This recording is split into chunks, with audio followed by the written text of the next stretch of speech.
L'hégire, c'est-à-dire l'émigration à proprement parler, entre la Mecque et la Médine, se déroula de la façon la plus naturelle qui soit.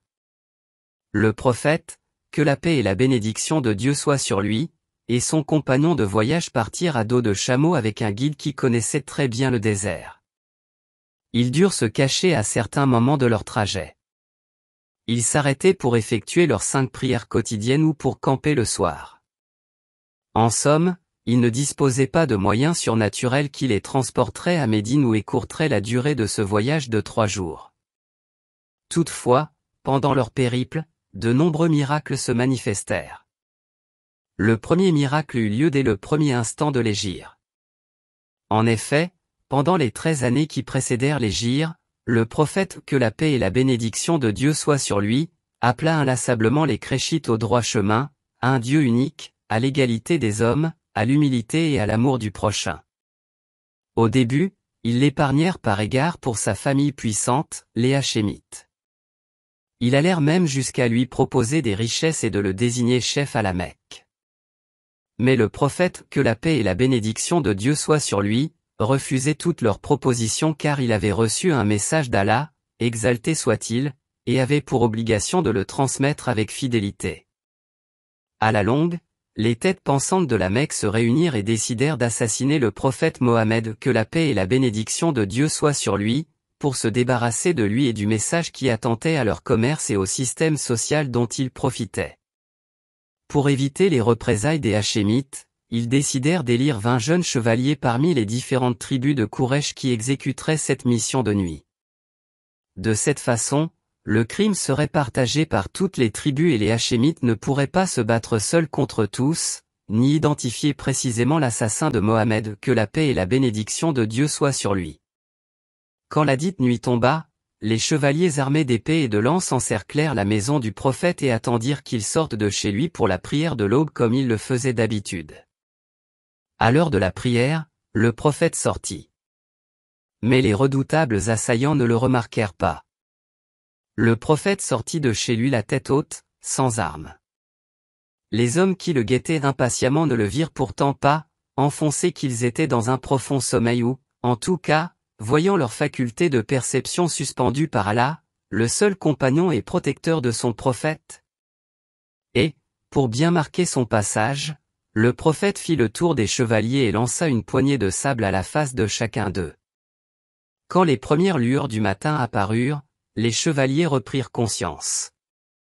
Ils virent dans quel état ils étaient et se rendirent compte de l'absence définitive de leur proie. Dès que le départ du prophète fut signalé, les Créchites se lancèrent sur ses traces et arrivèrent à l'entrée d'une grotte où le prophète et son compagnon Abou Bakr s'étaient réfugiés. Allah, exalté soit-il, allait-il livrer son prophète à cette horde d'assassins? Tout de suite, après l'entrée des 2 compagnons dans la grotte, une araignée tissa sa toile sur l'entrée de la grotte et une colombe y pondit ses œufs et les couva. Quoi de plus faible qu'une toile d'araignée ou une colombe qui couve ses œufs? Avec si peu de choses, Allah, exalté soit-il, troubla les Créchites, les traces de pas menaient bien à cette grotte mais visiblement, elle n'était pas fréquentée, puisqu'une colombe s'y était nichée et que la toile d'araignée prouvait clairement que personne n'y était entré depuis un bon moment. Plus bas, dans la grotte, Abou Bakr dit à son ami Mohammed, que la paix et la bénédiction de Dieu soient sur lui, si l'un d'eux regarde sous ses pieds, il nous verra. Et le prophète de répondre, que penses-tu de 2 personnes dont Allah est le 3e? Cette scène fut consignée par le Coran, sens du verset de si vous ne lui portez pas secours. Allah l'a déjà secouru, lorsque les mécréants l'avaient banni, 2e de 2. Quand ils étaient dans la grotte et qu'il disait à son compagnon, ne t'afflige pas, car Allah est avec nous. Coran, septembre 1940. Allah, exalté soit-il, fit alors descendre sur lui sa sérénité et le secourut par des agents que vous ne voyez pas, et il rabaissa ainsi la parole des mécréants, tandis que la parole d'Allah eut le dessus. Et Allah est puissant et sage. D'après le recueil intitulé Asira al-Alabiya, le prophète aurait répondu à Abu Bakr, sais-tu ce qui arriverait, s'il venait à rentrer dans la grotte? Que arriverait-il au prophète de Dieu? Demanda Abu Bakr. Regarde, dit le prophète. C'est alors que Abu Bakr vit une mer et un bateau à son bord. S'ils rentrent dans la grotte, nous sortirons par là, dit le prophète. Quand ils furent débarrassés de leurs poursuivants, le prophète et Abu Bakr retrouvèrent leur guide Abd Allah ibn Urayqi et le berger de Abu Bakr, Amir ibn Fouera, et continuèrent leur route.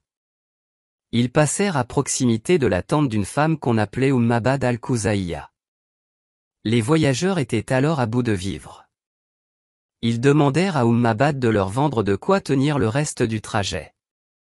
Mais la femme, gênée, leur dit, « Par Allah, si j'avais de quoi vous donner, je vous l'aurais donné gratuitement. » Le prophète, que la paix et la bénédiction de Dieu soient sur lui, vit dans un coin une chèvre frêle.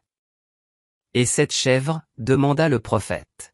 « Elle est frêle et son lait a tari comme tu le vois, » répondit la femme. Le prophète lui demanda d'approcher la chèvre. Alors, le prophète, que la paix et la bénédiction de Dieu soient sur lui, posa sa main sur la chèvre qui subitement prit des forces. Puis il toucha son pis qui se remplit de lait. Le prophète prit du lait de la chèvre et commença par donner à ses compagnons. Ensuite, il en donna à Mabad, il remplit un bol destiné à Abu Mabad, le mari de Mabad, et il finit par en boire à son tour. Les voyageurs poursuivirent leur chemin. Quand Abu Mabad fut de retour, il s'étonna à la vue du bol de lait car il savait que leur chèvre ne donnait pas de lait.